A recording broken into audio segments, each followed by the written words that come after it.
Hey guys, thought I'd share you a quick update of what we've got going on in here. I got the sheetrock up, walls finished out, painted, plumbing in. This will be a big glass wall, and that'll be a shower and tub set up inside there with different tile. You can see this will be a whole different area. Have this set up here and there. But yeah, we're doing the tile now. Just cut and got everything in place. All this stuff in the center here is all down, but it's just thin set. It's not grout, so the grout's got to be done after. But yeah, we pretty much got all this in. Toilet, the way this is going to go around.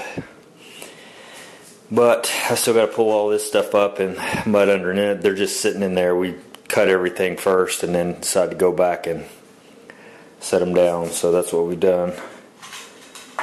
And yeah, I'm standing on ones that are not down yet. So anyway, I thought I'd bring you along real quick for just kind of get if anybody cared about what I was doing in here. And this is why I've been making a lot of videos, because we've been pretty busy with this deal here.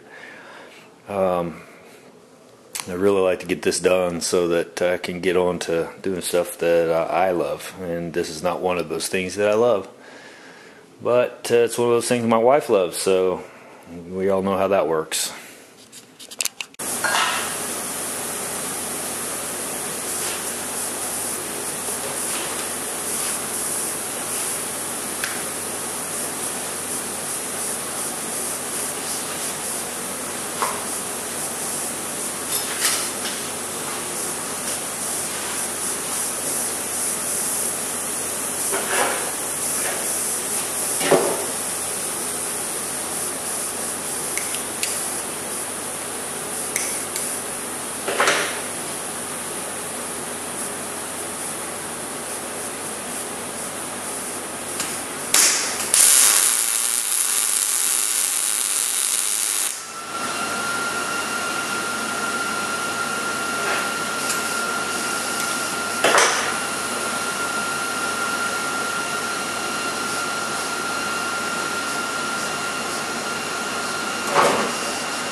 here's the cool thing about this.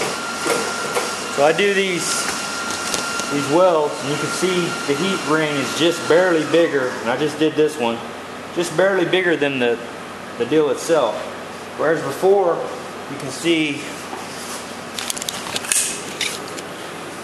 this heat ring here,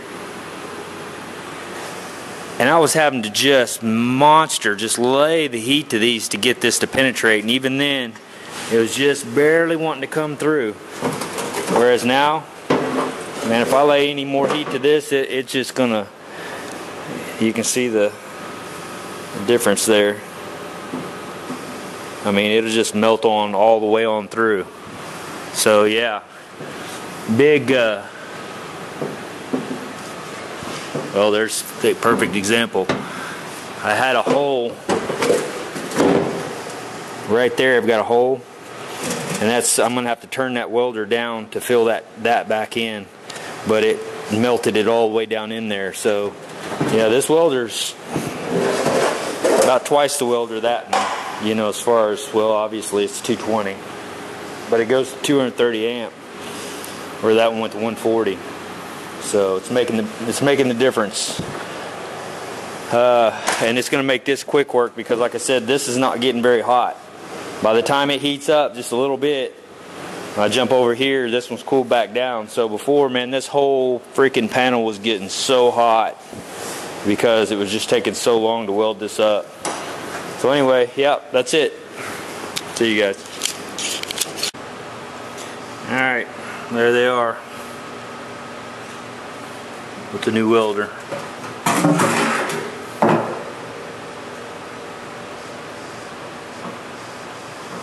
Super happy with this.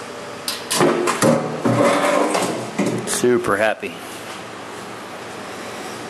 And like I said earlier, they used to have a commercial for some kind of rotisserie deal. It's called Set It and Forget It, and that's almost what you could call this. Just set it and forget it, because you just tell it what you've got, 1/8 inch thickness, you tell it the wire size you're using, put it on the gas you're using, that's it.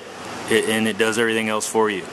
You can go up in this range if you want it hotter, or you know, whatever, but for the most part, yeah, I just had it on 7 right there, and I probably could have backed off a little bit maybe, but I wanted the welds really flat, didn't want a bunch of crown on them, so I didn't have that choice before. I had a ton of crown on those. I couldn't get them flat, so it's more grinding and all that, but you can't, because it just wasn't getting hot enough to go through an 1/8 inch thick piece of steel. So yeah, this one way better for what I'm doing here, or at least on these rockers. Most everything else is going to be down around 18 gauge, 20 gauge, you know, it's going to be way down here. And again, you can still use your same 030 wire, you can use 024 wire, whatever. It's not going to make that big of a difference, but yeah, that's it. I should say them a couple more times before I stop here. So I'll keep it at that. We'll see you guys next time.